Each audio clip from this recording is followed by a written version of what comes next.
లోకమున భయోని వెలుగుదవలెను.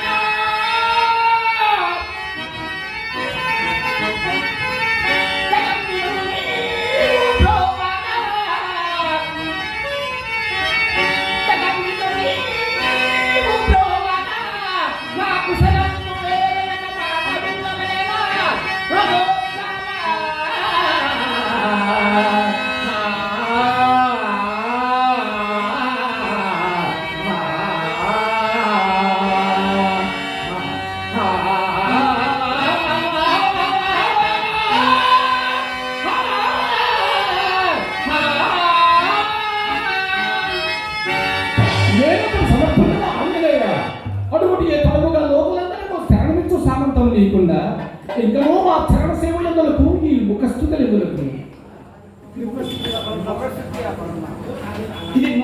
ఇది ముఖస్థుతి బృందామా? నేను మీ దాసుడు గానా, మీ పాద సేవ కాక అన్న పరమాత్మ కదా ఈ జీవి. భగవంతునకు భక్తుడు దూరమవునా తండ్రి? భగవంతుడు భక్తుడు అది ఆ కాలం నాటి మాట. ఆంజనేయ ఆ వడల దూరమైన నువ్వు అంతఃకరణ దూరమని తలంపలేదు. అయ్యో శ్రీరామచంద్ర, దుష్ట గ్రహచారవతుల ఈ సంఘటన సంభవించినే గాని మన అంతస్తుల మధ్య అగాధం కూడా పరమాత్మ నన్ను క్షమింపు. నిన్ను క్షమింపగల శక్తివంతుడనా? అది ఏనాటి పురాణము. కానీ ఇప్పుడు నీ పదవులో ఏది అప్రస్తుతము. ప్రయోజనము సిద్ధించిన తరువాత భగవత్ శక్తికి వృద్ధాప్యము వచ్చి భక్తి భావములతో నీరస స్థితి ఏర్పడును.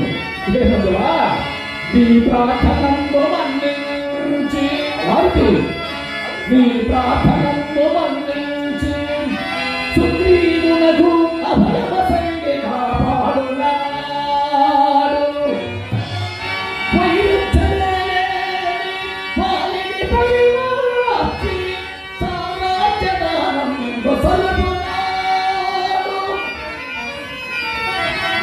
అసురాలు చేత నిన్ను